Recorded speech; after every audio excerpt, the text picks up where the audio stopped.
Daily taste the daily. ఈ చావులకు బాధ్యులెవరు? ఇప్పుడు ఈ ప్రశ్న తమిళనాడులోనే కాదు దేశవ్యాప్తంగా వినిపిస్తోంది.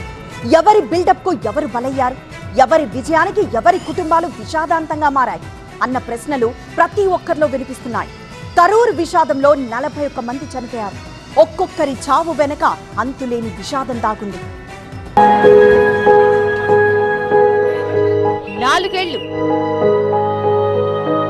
8 ఏళ్లు, 14 ఏళ్లు, 24 ఏళ్లు, 30 ఏళ్లు చనిపోయే వయసా? కొత్త ఊహలతో, భవిష్యత్తుపై బోల్డంత ఆశతో పెళ్లికి సిద్ధమైన ఓ జంట, ఇష్టమైన హీరోను దగ్గర్నుంచి చూడాలనుకున్న చిన్నపిల్లలు, అభిమాన హీరో మాటలను దగ్గర్నుంచి వినాలనుకున్న యువత, వీరంతా చావొచ్చి చావలేదు. ప్రకృతి విపత్తొచ్చి ప్రాణాలు వదలలేదు.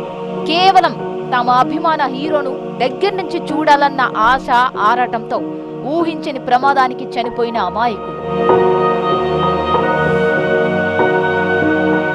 ఒక్కసారి ఈ డ్రోన్ షాట్ చూడండి.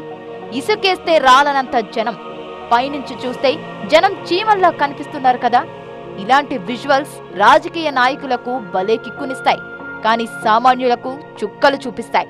కరూర్లో టీవీకి అధ్యక్షుడు విజయ్ ప్రచార సభలో శనివారం రాత్రి జరిగిన తొక్కిసలాటలో 41 మంది చనిపోయారు. చనిపోయిన వారిలో యువతే అధికం. అందులో చిన్నపిల్లలు 10 మంది దాకా ఉన్నారు. చనిపోయిన వారందరిది ఒక్కొక్కరిది ఒక్కో కన్నీటి గాథ.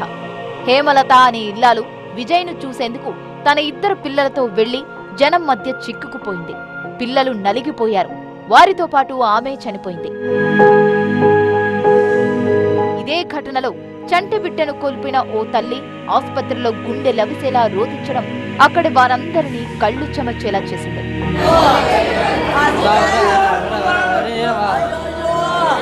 వేలుసామిపురానికి చెందిన 24 ఏళ్ల ఆకాష్, గోకుల శ్రీలకు కొన్ని నెలల కిందట నిశ్చితార్థం జరిగింది.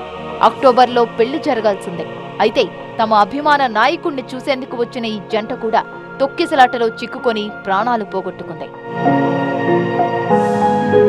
కాబోయే ముఖ్యమంత్రిని చూసి వస్తానంటూ భార్యతో చెప్పి కరూరు వచ్చిన తిరుప్పూర్ జిల్లా తీర్థంపాళయానికి చెందిన మణికంఠన్ అనే వ్యక్తి చనిపోయాడు. తిరుప్పూర్ జిల్లాకు చెందిన జయప్రకాష్ తన భార్య గోకుల ప్రియ కోసం గాలించాడు. ఫోన్ చేస్తే కాల్ లిఫ్ట్ చేయలేదు.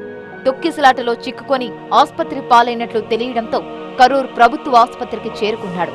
అప్పటికే ఆమె చనిపోయిందని చూసి బోరుమన్నాడు. ఇలా ఒకరేమిటి, చనిపోయిన 41 మందిది ఒక్కో విషాద గాథ. వీరి కన్నీటికి బదులెవరు, బాధ్యులెవరు?